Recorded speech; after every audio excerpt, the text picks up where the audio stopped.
Bonjour à toutes et à tous, aujourd'hui est un grand jour. En effet, le dernier épisode de la saison 2 de Loki est là. Et bordel, quel épisode. C'est tout simplement fou. Je me demande quand même comment on peut avoir Secret Invasion et Loki en seulement quelques mois et avec une telle différence de qualité. Mais avant de commencer la review, si vous appréciez mes vidéos, n'hésitez pas à vous abonner et à mettre un petit pouce bleu. Ça fait plaisir. Maintenant, commençons la review.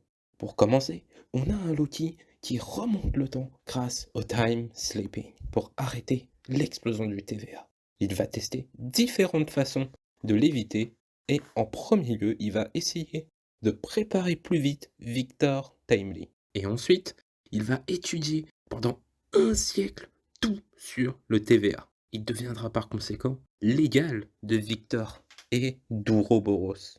Et quand Victor parviendra enfin à éviter l'explosion, on se rendra compte qu'en réalité, on ne peut pas l'éviter. Le cœur temporel ne peut pas gérer un multivers en constante évolution. On ne peut pas adapter le cœur temporel au nombre infini de branches du multivers. Il finira tôt ou tard par exploser. C'est lorsqu'il réalise cela que Loki va revenir encore plus loin dans le passé. Et quelle ne fut pas ma joie de voir ma théorie de la dernière review se réaliser. Bon, pas complètement, mais quand même en grande partie.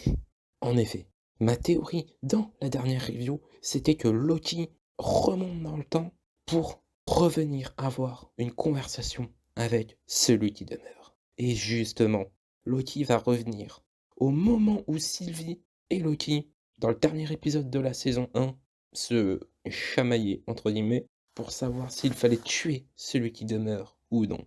Et Loki va revenir encore et encore empêcher Sylvie de tuer celui qui demeure à la fin des temps. Mais à force d'échouer, Loki parlera à celui qui demeure et lui dira: mais défends-toi en fait, pourquoi tu te laisses tuer? Et là, celui qui demeure va arrêter le temps. Bon, ici, il va juste arrêter Sylvie. Et il parlera à Loki. Et il lui demandera depuis combien de temps il fait ça. Et les révélations que l'on attendait allaient enfin arriver. J'étais comme un dingue quand j'ai vu ça. Parce qu'au début, celui qui demeure pense que Loki n'est pas prêt pour ça. Sauf qu'en réalité, si, il l'est. Et d'ailleurs, la manière dont Loki le montre qu'il est prêt, c'est beaucoup trop classe. Parce que, en fait, celui qui demeure pense que Loki n'est pas prêt et il va faire revenir Sylvie. Et il lui dit: reviens, essaye encore, plutôt. Et reviens quand tu seras prêt. Sauf que Loki, il est là et avec son doigt, il fait tac. Et il arrête le temps. Et la conversation avec celui qui demeure allait enfin pouvoir avoir lieu. Du coup, celui qui demeure nous révèle que c'est lui qui a donné le time sleeping à Loki, qu'il l'a vu errer dans le temps pour essayer de sauver le TVA. Il nous apprendra aussi que l'explosion du TVA, sa mort face à celui et les autres choses étaient prévues. Il a pavé la route depuis le début. I paved the road. S'assurant ainsi de toujours vivre. On en revient à la boucle temporelle, le serpent qui se mord la queue. Il nous apprendra aussi qu'en réalité, le cœur temporel n'était qu'une sécurité pour protéger le flux temporel sacré. Étant maintenant en possession de toutes ces informations, Loki va avoir une dernière conversation avec Mobius et Sylvie. Et c'est après ça que Loki va revenir dans la salle du cœur temporel. Et cette fois, c'est lui qui va y aller. Mais il ne va pas essayer de réparer le cœur, il va le détruire. Il va briser la boucle.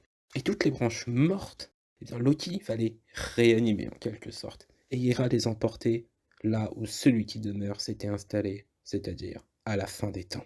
Loki va prendre alors toutes les branches avec lui et va s'asseoir enfin sur son trône. Il va enfin embrasser son glorieux destin. Et la représentation de ce qu'a fait Loki est alors grandiose, parce que Loki devient à ce moment-là le dieu des histoires, représenté par un arbre, Yggdrasil, symbole de la mythologie nordique.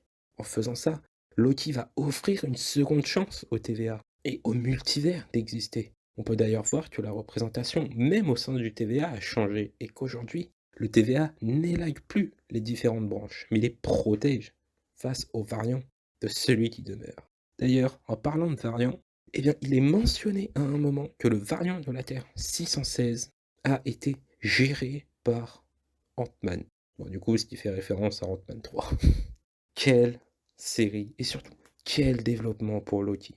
Lui qui a réuni les Avengers pour le combattre, se retrouve être celui qui va probablement choisir une équipe d'Avengers pour combattre les Kang dans Avengers The Kang Dynasty.